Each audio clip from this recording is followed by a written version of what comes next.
5440. Meow. Bones, can't you keep that thing quiet? Sorry, Jim. Doesn't like the cage. Captain's log, stardate 5440. We have been assigned to... Meow. Bones! All right, Jim. I'll take it down to sick bay and house it with our experimental animals. Just remember, I was prepared to treat an ambassador, not to babysit an ill-tempered tabby. I understand, Bones. We're all upset about it. Yeoman, give me a hand with this, will you please? Yes, sir. I confess, Captain, that for a change, I find myself empathizing with Dr. McCoy. This is a considerable disappointment. For me too, Spock. Captain's log, stardate 5440. The Enterprise has been ordered to transport the pet Moauv of the Moavian ambassador from Centaurus base to his home world of Moauv. We are proceeding on course as rapidly as possible. Mr. Sulu. Captain? How long till orbit insertion around Moauv?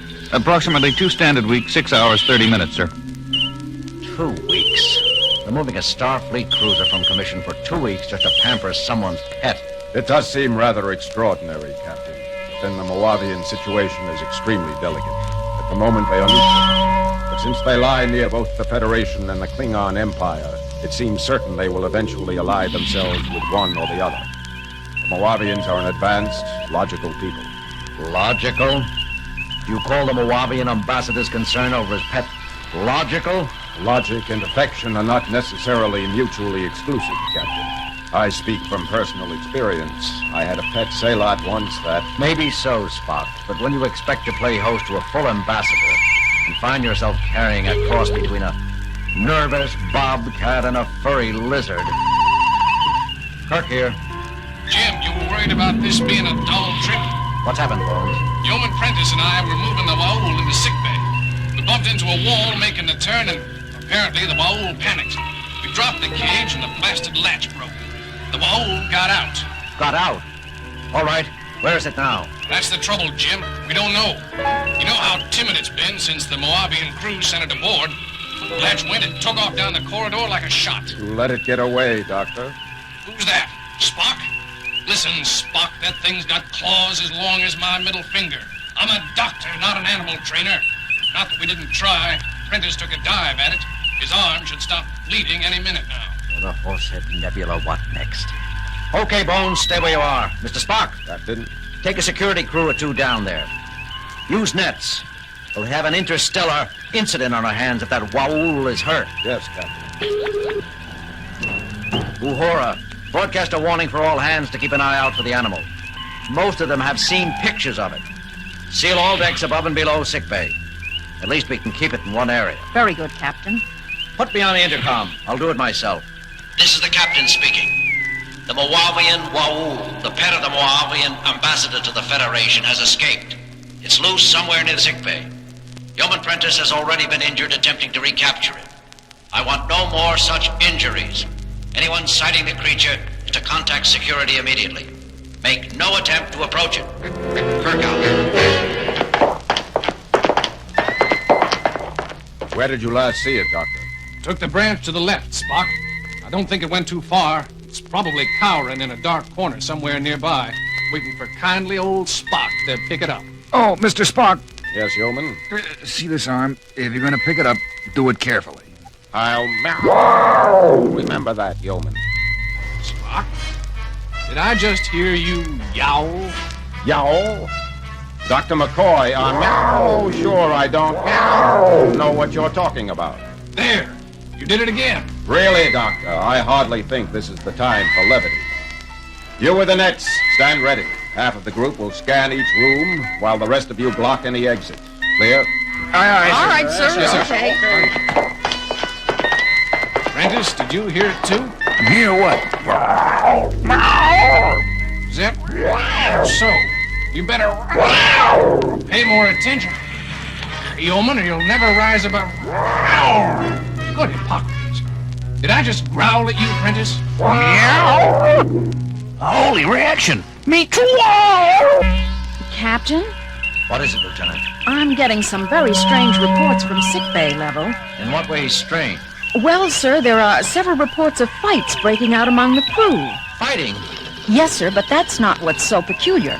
The voices of those reporting in, they tend to be... I thought it might be static, but not on every channel. Tend to sound like snarling, sir. Easy, Lieutenant. Those kinds of reports can upset anyone. It's true, sir. They sound almost cat-like. Wait a second. Here's another one. Put it on the bridge speakers, Lieutenant. This is Security Officer Gibson reporting. Captain, I need help down here. Discipline's breaking down throughout this level, I think. Get away from me!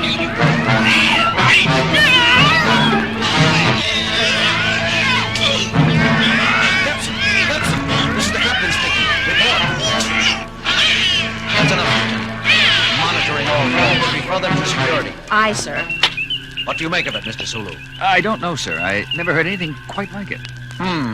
Lieutenant Uhura, locate Mr. Spock. I want to find out what's going on down. That won't be necessary, Captain. That you, Mr. Spock? What in heaven's name happened? Captain? Oh, you mean these scratches? Scratches? Spock, your arms. The upper half of your uniform. It's difficult to say precisely, Captain.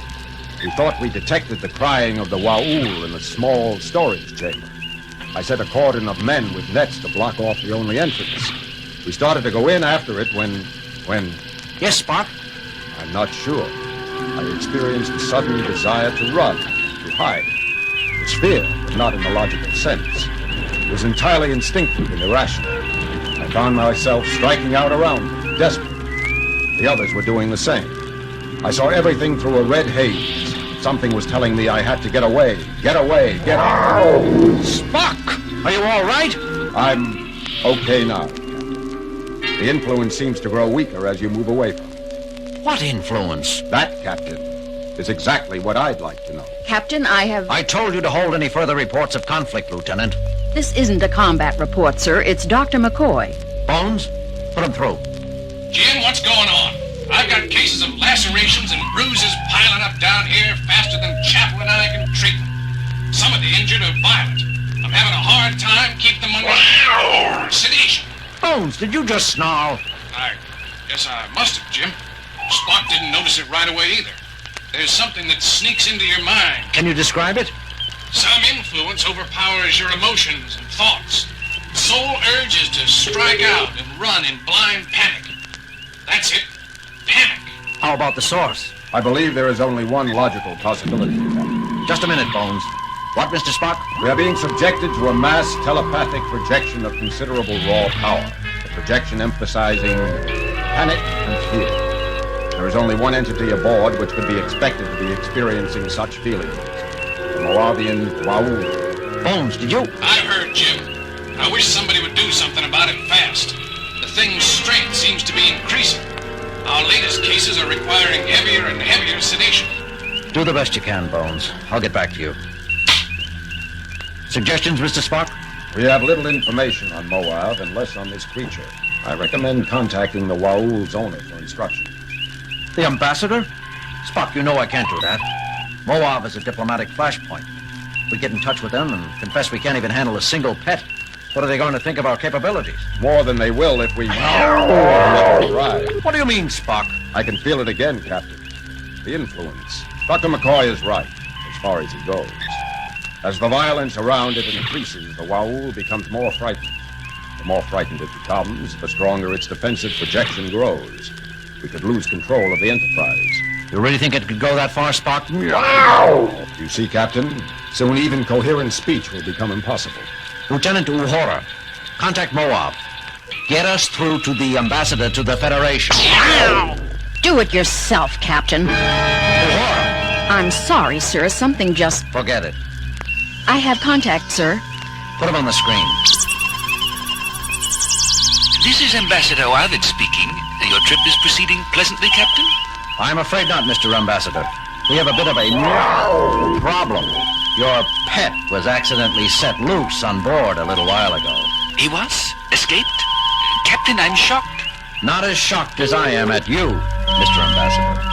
Do you know that it's against Federation law to transport an animal which can endanger the lives of a crew without suitable pre-notification? But, Captain Kirk, Ewas is no danger if he is kept in his cage and properly treated. You didn't plan all this then? Plan, Captain? I don't know what you mean. It would be an excellent way of testing our mental strength. Captain Kirk, I resent your insinuations. I shall file a formal protest with your government. Excellent. Will go well with my report. Come now, Captain. Such unpleasantness isn't like you. Are you by chance feeling out of sorts? As if you didn't know. How do we go about recapturing your Moauv? That does present a problem, doesn't it? The more frightened Iwas becomes, the harder it will be to approach him while retaining one's own thoughts. How long has he been free? Spock? About 40 minutes, Captain, I should guess. 2/3 of a ship hour, Mr. Ambassador. A long time. How about telling us how to shorten it? But that's just it, Captain Kirk. You see, we don't know how to recapture a terrified Moauv either. The only thing I can suggest is to get within, let's see, 300 of your meters of him and shoot him full of PAC-M or LQ tranquilizer. A Moavian drug, Captain. I doubt we have any aboard. Even if we did, we can't shoot around 300 meters of corners. I am sorry for you then, Captain. You must let me know if you come up with a solution. And now you must excuse me. I have an important appointment with the Minister for Foreign Affairs. Wait a minute, you can't just... Transmission terminated, sir. I'm attempting to reestablish, but they don't acknowledge. Keep trying. Mr. Spock? I see no choice but to make another attempt at the Mets. All right. Good luck. Needs it. Sorry, Captain. The influence. I know, Mr. Spock. I can feel it myself now. Lieutenant, any luck? No, sir. I will continue to... Never mind. Get me sick bay. Sick bay. Dr. McCoy here. Bones, the Moavian ambassador said a couple of strains M or LQ of a tranquilizer called PAC would put the Moauv under. Hack? Never heard of it. We've had practically no exchange of information yet with Moavian medical personnel, let alone veterinarians. Check the medical computer anyhow. Maybe there's a hypothesized Federation analog. I'll try, Jim, but we're pretty busy down here. I need that drug, Bones. I'll see what I can dig up. Sick bay out. Mr. Sulu, take the helm. I'm going with Mr. Spock. Yes, sir. Uhura, if you or Sulu find yourselves going under the influence of this thing, put out an automatic mayday describing our situation. Yes, sir. Yes, sir. This the corridor? For Spock? Yes, Captain. You can fight it a little, but it digs at you, pounds away like a hammer. Like a hammer? Spock, I just had an urge to take a swing at you. I am experiencing similar leanings towards belligerent action, Captain. We should be nearing the Moauv's last known hiding place. It's now growing stronger, Mr. Spock. I can't... It's just sitting there, Spock. Yes, Captain. It's truly frightened. Just another few meters, Captain. Get it on yourself, Spock. Captain, must get away! Get away! Tear, kill!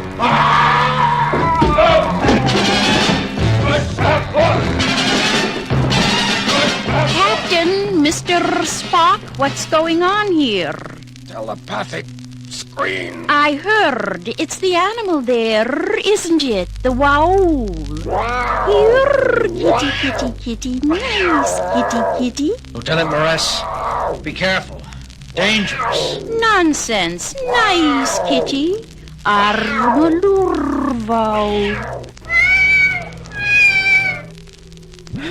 Mr. Spock, you all right? Yes, Captain. I must report myself under arrest for assaulting... No, Spock. You had no control over your thoughts. Is this poor, scared little furball what's been causing all the ruckus? Listen to it purr, Spock. Lieutenant Morris, what did you do to it?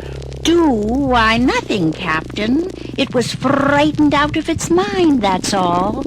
I was off duty asleep until the noise of fighting in the corridor outside disturbed me.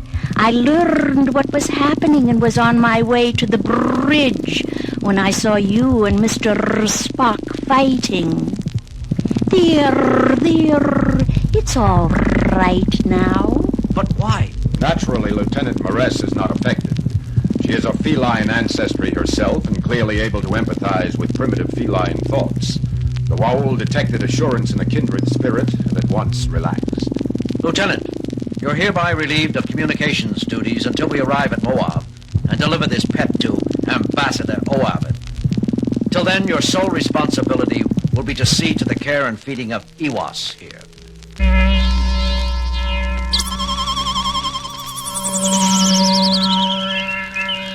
Captain, have you managed to... Iwas is safe and content, Mr. Ambassador. Lieutenant Moress, one of our communications officers, is a Cation. She was able to calm it instantly. Excellent news, Captain. Having a crew comprised of many races is a definite advantage. It speaks well of your Federation. I'm looking forward to meeting you on your arrival. Please be exceptionally gentle with Iwas in the next time periods, though. We'll be as gentle as we can, of course, and why the sudden concern? You mean you didn't know, Captain? An oversight on the part of the crew which delivered her to you. Her? I thought you said him. An oversight on my part. Iwas is pregnant. She'll have kittens in a few days, I suspect. You can expect to have between 6 and 10 additional little Waus before you arrive here at Moauv. Carry on, Captain. Mr. Spock, inform Lieutenant Moress she's about to become a mother. Inform Dr. McCoy also. And tell him to be careful during delivery. We wouldn't want either mother or children to get frightened, would we? No, Captain. Wow.